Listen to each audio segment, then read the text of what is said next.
Hello students, welcome back to my YouTube channel Sharma Institute of English. So students, today we will study the poem Wind for class 9th, and in this poem we will study the question answers of the poem in this video. Please come, let us understand the question answers with Hindi translation and try to understand them, and after that we will note down in our grammar copy and learn them. तो आज हम wind poem के question answers को study करेंगे इस video में, और इसको हिंदी से ही समझते हुए बाद में फिर अपनी कॉपी में इसको नोट डाउन करेंगे, लिखेंगे और याद करेंगे। आइए देखते हैं इसके question answers. Question number 1, what are the things the wind does in the first stanza. वे कौन से कार्य हैं जो हवा पहले स्टेंजा में करती है। तो इसका आंसर देखिए, in the first stanza the wind breaks the shutters of the windows, scatters the papers and throws down the books on the shelf. It also tears the pages of the books and brings rain again. इसकी हिंदी समझिए। इन the first stanza, पहले पद्यांश में, पहले stanza में, the wind breaks the shutters of the windows, हवा खिड़कियों के shutters तोड़ देती है। स्कैटर्स द पेपर्स, कागज़ों को बिखरा देती है, बिखेर देती है। And throws down the books on the self, और ताक पर रखी हुई पुस्तकों को गिरा देती है। It also tears the pages of the books, यह पुस्तकों के पन्नों को फाड़ देती है, पुस्तकों के पन्नों को भी फाड़ देती है। एंड ब्रिंग्स रेन अगेन, और दोबारा से वर्षा ले आती है। तो पहले क्वेश्चन का आंसर हो गया ये, आपको समझ में आ गया होगा। नेक्स्ट क्वेश्चन देखते हैं। Question number 2, have you ever seen anybody winnow grain at home और इन ए पैडी फील्ड। क्या आपने कभी किसी को घर पर या धान के खेत में विनो करते हुए देखा है, अर्थात अनाज को बरसाते हुए या ओसाते हुए देखा है। ये जो विनो है इसको बरसाना भी कहते हैं, ओसाना भी कहते हैं और फटकना भी कहते हैं। जब अनाज में से हम भूसा आदि कुछ जो हल्की चीज़ें होती हैं बेकार की, उसको अलग करते हैं तो हम ऊपर से डालते हैं, जिससे हवा के द्वारा, हवा के सामने, जिससे हवा से वो चीज़ें उड़ करके दूर चली जाती हैं और अनाज नीचे गिर जाता है, और भूसा वगैरह या हल्की चीज़ें जो हैं वो उड़ करके दूर चली जाती है, अलग हो जाती हैं, उसको विनो कहते हैं।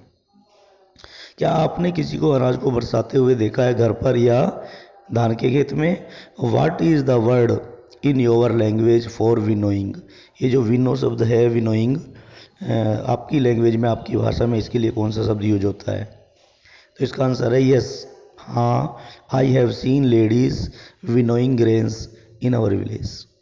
हाँ, मैंने अपने गांव में स्त्रियों को अनाज बरसाते हुए देखा है। इट इज़ कॉल्ड जरा इन असमीज। असम भाषा में इसको जर बोलते हैं, जरा। Nowadays people use machines to winnow grains in our village. आजकल हमारे गांव में अनाज बरसाने के लिए मशीनों का प्रयोग किया जाता है। क्वेश्चन नंबर 3 है, what does the poet say the wind god winnows. What does the poet say the wind god winnows. कवि क्या कहता है कि पवनदेव किसको बहा ले जाते हैं, किसको उड़ा देते हैं।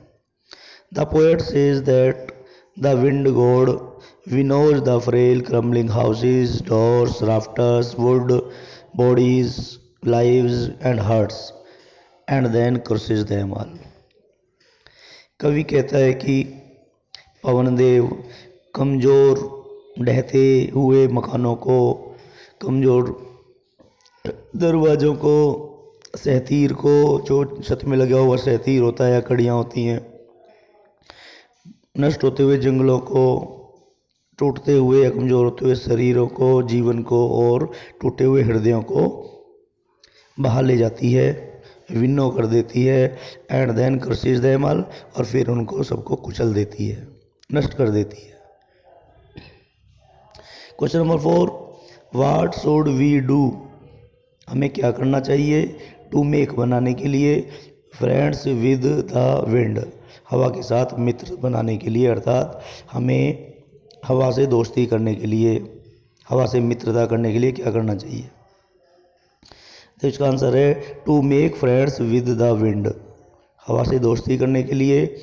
द पोएट सजेस्ट्स दैट, कवि सुझाव देता है कि we should build strong homes and joint the doors firmly, हमें मजबूत घर बनाने चाहिए और दरवाज़ों को दृढ़ता से उनमें जोड़ना चाहिए और मजबूती से जोड़ना चाहिए। He also says that we should practise to make our body strong and heart stable, वो ये भी कहता है कि हमें अपने शरीर को शक्तिशाली और हृदय को स्थिर बनाने का भी अभ्यास करना चाहिए। क्वेश्चन 5 है, what do the last 4 lines of the poem mean to you, इस पोएम की अंतिम 4 पंक्तियों से आपका क्या तात्पर्य है। तो इसका answer, the last 4 lines of the poem gives us an important message, इस पोएम की अंतिम 4 पंक्तियां हमको ये एक महत्वपूर्ण संदेश देती हैं, दैट कि one who is not confident in his life faces defeat, कि वो व्यक्ति जो अपने जीवन में कॉन्फिडेंट नहीं है, जिसको अपने जीवन में विश्वास नहीं है, वो हार का सामना करता है। सो इसलिए we should make ourselves strong like a burning fire, इसलिए हमें अपने जीवन को शक्तिशाली या मजबूत बनाना चाहिए एक जलती हुई आग की तरह, which grows and flourishes in the violent wind, जो हिंसक या बहुत तेज हवा में भी और अधिक बढ़ती जाती है और समृद्ध हो जाती है। जो तेज हवा है, जो अच्छी प्रकार से जल रही है, तो तेज आंधी या तेज हवा आने पर वो और ज़्यादा तेज जलती है, बुझती नहीं है। ये जो वो छोटी छोटी हल्की बेदम, जिसमें दम नहीं होता, ऐसी जो अग्नि जल रही है, जैसे दिया जलाते मोमबत्ती, वो तेज़ हवा चलते ही बुझ जाती हैं, लेकिन जो आग पहले से तेज़ है, मजबूत है, तो वो हवा से और ज़्यादा तेज जलती है। Question 6, how does the poet speak to the wind, in anger और विद ह्यूमर, कवि हवा से किस प्रकार बातें करता है, किस प्रकार बोलता है, क्रोध में या फिर हंसी में, हास्य में। You must also have seen और heard of the wind crumbling lives, आपने हवा को, जीवन को नष्ट करते हुए भी अवश्य ही देखा या सुना होगा। What is your response to this, इसके प्रति आपकी क्या प्रतिक्रिया है। Is it like the poet's, क्या ये प्रतिक्रिया कवि की प्रतिक्रिया जैसी ही है। इसका आंसर है, the poet speaks to the wind in anger, कवि हवा से क्रोध में बात करता है, गुस्से में बात करता है। यस, हाँ, I have seen the destruction of wind, हाँ मैंने हवा, तेज हवा का अर्थात जिसको आंधी भी कहते हैं, तेज हवा का विनाश देखा है। आई सा uprooting trees, broken houses and people become homeless because of wind, मैंने हवा के कारण पेड़ों को उखड़ते हुए, टूटे हुए घर और लोगों को बेघर होते हुए देखा है। अर्थात मैंने देखा है कि वो पेड़ों को बिखार देती है हवा, तेज हवा, और घर टूट जाते हैं उसके कारण से और लोग बेघर हो जाते हैं। नेक्स्ट क्वेश्चन जो इसी में है उसका उत्तर है no, wind not only breaks everything, नहीं, हवा ना केवल सब कुछ तोड़ देती है, but also helps us in different ways, बल्कि भिन्न भिन्न तरीक़ों से वो हमारी सहायता भी करती है। It brings rain and makes the climate pleasant, यह वर्षा लाती है और मौसम को सुहावना बना देती है, वातावरण को सुहावना कर देती है। Wind energy is also used for generating electricity, तो ये जो हवा की ऊर्जा है उससे बिजली उत्पन्न करने में भी इसका प्रयोग किया जाता है। तो इस प्रकार से ये क्वेश्चन आंसर आपको अच्छी प्रकार से समझ में आ गए होंगे।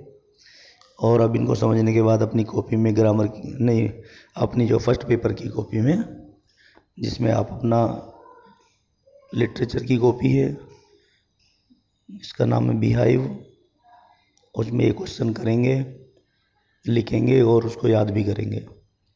और आशा करता हूँ आपको ये वीडियो अवश्य पसंद आएगी। और thank you for watching the video.